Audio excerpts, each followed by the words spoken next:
Assalamualaikum warahmatullahi wabarakatuh. Kenalkan, saya Dinda. Di sini saya akan menjelaskan tentang menu-menu yang ada di configuration access point. Pertama itu ada SSID. SSID ini nama jaringan WiFi yang ditampilkan pada perangkat. Ada 3 fungsi. Yang pertama itu untuk menentukan nama WiFi yang ingin ditampilkan. Yang kedua, bisa membuat beberapa SSID, misalnya WiFi utama dan WiFi tamu. Yang ketiga itu dapat disembunyikan agar WiFi tidak terlihat oleh orang umum. Yang kedua itu ada frekuensi band. Ini tuh menentukan frekuensi WiFi. Perbedaannya itu ada 3. Yang pertama itu 2,4 GHz. Ini dijangkau jauh tapi mudah gangguan. Yang kedua itu ada 5 GHz, dia itu lebih cepat dan juga jangkauannya itu lebih pendek. Yang ketiga itu ada 6 GHz. Ini sangat cepat, paling stabil, hanya perangkat baru. Fungsinya itu untuk memilih jalur wireless sesuai kebutuhan jarak dan kecepatan. Yang ketiga ada CAN kanal. Kanal ini adalah jalur frekuensi yang dipakai WiFi. Ada 2 fungsi. Yang pertama itu untuk menghindari interferensi atau tabrakan sinyal. Yang kedua itu untuk mempercepat dan menstabilkan WiFi. Yang keempat itu ada canal width atau bandwidth. Lebar kanal yang digunakan WiFi menambahkan kecepatan transfer data menyesuaikan stabilitas jaringan. Kesimpulan menu wireless itu pertama ada nama WiFi, kedua ada password dan keamanan, ketiga ada frekuensi dan kanal, keempat ada kecepatan WiFi, kelima ada kekuatan sinyal, keenam mode kerja, ketujuh ada jumlah answer, ke-8 pengaturan lanjutan. Halo semuanya, perkenalkan nama saya Hendri Bramhamunangan Sihaan. Di sini saya akan menjelaskan tentang wireless security atau security. Jadi menu wireless security adalah bagian penting di access point yang mengatur keamanan WiFi, termasuk password, tipe enkripsi, dan fitur proteksi tambahan. Menu ini berfungsi untuk mencegah dari orang yang tidak dikenal atau akses yang tidak sah yang masuk ke jaringan WiFi. Nah, yang pertama di sini adalah authentication type atau security mode. Nah, untuk jenis umumnya biasanya open tanpa password. Tentu saja tidak ada keamanan, siapa saja bisa masuk dan sangat disarankan. Lalu ada WP, keamanan jadul, biasanya hanya untuk perangkat-perangkat lama, sangat mudah diretas dan tidak disarankan dipakai ya, dan ini sudah mulai tertinggal zaman. Lalu ada yang ketiga ada WPA PSK atau WPA 1, ini lebih aman daripada WPA WP, tapi sudah terlalu lama dan mulai tembus. Nah, lalu ada generasi keduanya dari WPA 2 PSK personal. Standar keamanan paling baik dipakai, sangat aman, disarankan untuk WiFi rumah atau kantor. Nah, untuk generasi ketiga, ini terbilang lebih kuat daripada WPA 2. Tidak semua perangkat mendukung, dan itu adalah kekurangannya. Dan sangat aman untuk jaringan modern.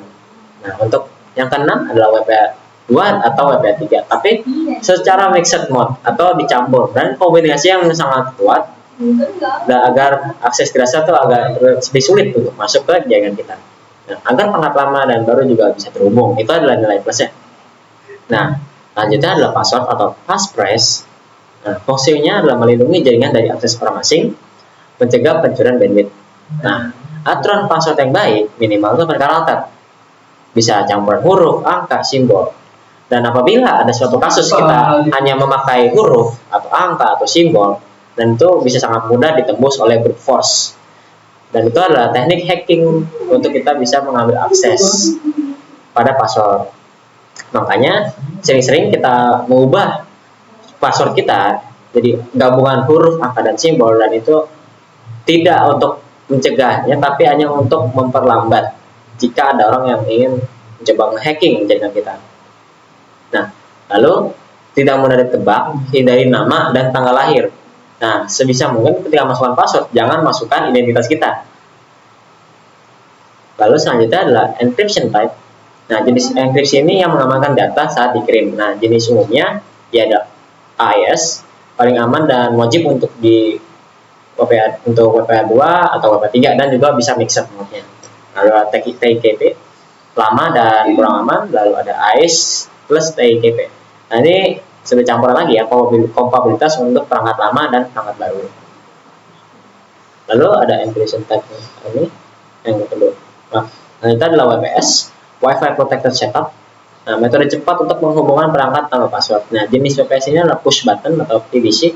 Tekan tombol WPS, pin code, dan masukkan pin. Nah, catatan WPS rawan diretas dan lebih aman dimatikan. Lalu ada 5 guest network security. Jika AP punya fitur jaringan tamu, ini bisa mengatur. Nah, biasanya di konfigurasi access point ada dan misalnya guest network. Misalnya dia mendukung frekuensi 24 GHz, ada di menunya access point, dan fungsinya itu adalah password khusus WiFi tamu, menonaktifkan akses tamu ke jaringan utama, membatasi kecepatan tamu. Nah, selanjutnya adalah disable SSID broadcast. Kandang di menu security menyebutkan nama WiFi. Jadi ini sebenarnya cukup penting ya untuk kita agar terhindar dari mencoba agar ada akses yang tidak sah dan juga tidak bisa dilihat oleh orang lain. Nah, WiFi tidak kelebihannya ya. WiFi tidak terlihat oleh orang lain, lebih privat, tapi bukan kamera utama. Lalu ada kesimpulannya ya. Ada menu wireless security. Nah, jadi dari semua kesimpulan ini ada fungsinya masing-masing. Nah, yang pertama dari wireless security ini adalah mengatur password WiFi, menentukan tingkat keamanan WPA 2 atau WPA 3 atau secara mixed kombinasi. Ketiga ada mengatur enkripsi AES, memblokir atau mengizinkan perangkat tertentu, melindungi jaringan dan pencarian WiFi, menambah perlindungan untuk jaringan publik. Ini adalah menu terpenting setelah menu wireless karena menentukan seberapa aman WiFi yang Anda gunakan. Jika kita tidak melakukan password atau keamanan pada sebuah jaringan, dan itu akan menjadi sangat fatal akibatnya. Ya. Sekian dari presentasi saya dan akan dilanjutkan oleh cara pemasangannya dan cara mengukurnya. Assalamualaikum warahmatullahi wabarakatuh. Perkenalkan, nama saya Dewi Sumiani dari 11 PKJ 2. Di sini saya akan menjelaskan komponen utama dan cara pemasangannya. Alat-alat yang dibutuhkan untuk konfigurasi dasar access point. Yang pertama itu ada RJ45 kabel LAN. Yang kedua itu ada access point. Yang ketiga ada kabel power untuk memberi daya access point. Yang keempat itu ada PC atau HP untuk cara nirkabel. Yang kelima itu ada cara menginstal perangkatnya. Berikut caranya, yaitu yang pertama-tama siapkan terminal dan colokan listrik. Yang kedua, colok kabel power ke terminal lalu pasang ke lubang power di AP. Yang ketiga itu ada setelah itu pasang RJ45 ke AP dan pasang ke PC. Yang keempat itu lalu lakukan konfigurasi seperti pada video tersebut. Jadi untuk cara pemasangan, di sini kita siapkan terminal, lalu colokan kabel power, lalu disambungkan ke port access point, dan di sini kabel RJ45 dimasukkan ke LAN 1, lalu disambungkan ke PC. Berikut cara konfigurasi. Sekian dari saya. Assalamualaikum warahmatullahi wabarakatuh. Perkenalkan, nama saya Gilang dari 11 PKJ 2. Di sini saya ingin menjelaskan konfigurasi access point. Let's go baby.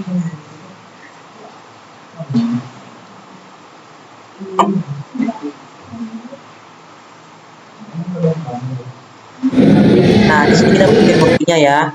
Buat masuk ke TP-Link. Nah, di sini kalian setting, kalian kasih password.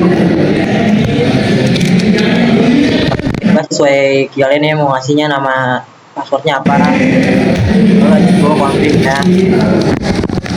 Ulang lagi di atas. Lalu di sini kita langsung pencet skip. Lalu kita ke internet, sorry, ke wireless maksudnya. Kita ke wireless. Nah di sini itu ada ini bisa diganti namanya sesuai kalian, misalnya mau nama kalian Ucup. Di sini bebas ya guys ya SSD-nya.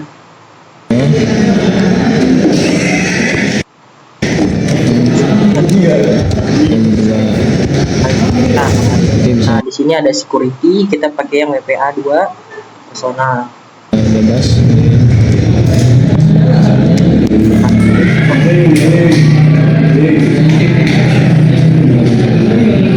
Lalu pencet enable, lalu bisa enable, bisa enggak.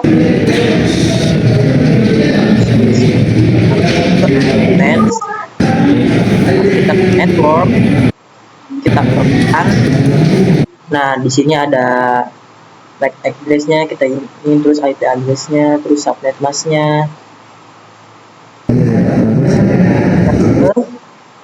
Kita belajar apa lagi selain Wireless, kita ke wireless setting. Nah ini ya? ini juga kalian bisa ganti lagi.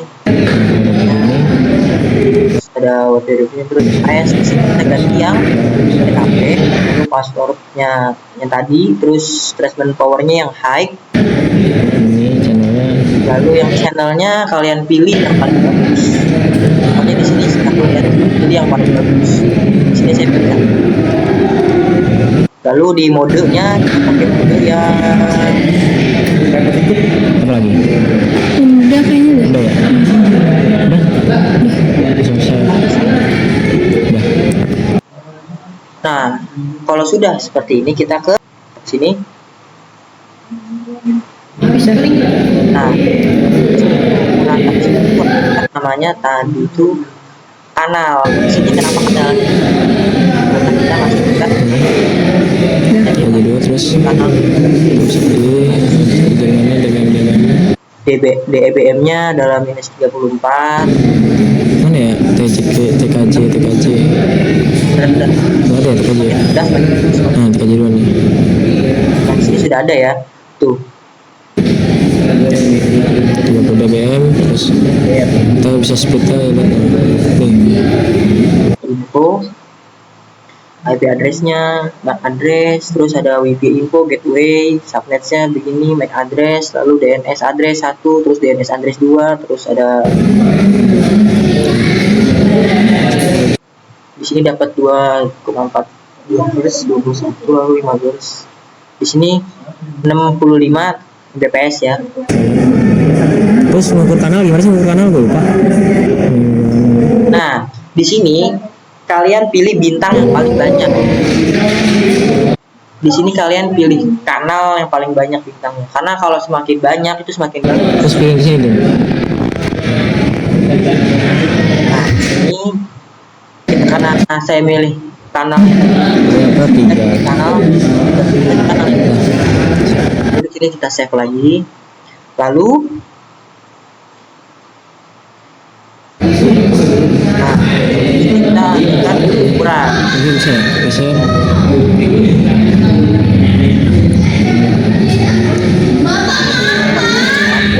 Ada kurang nggak? Tes pas dulu. Oh.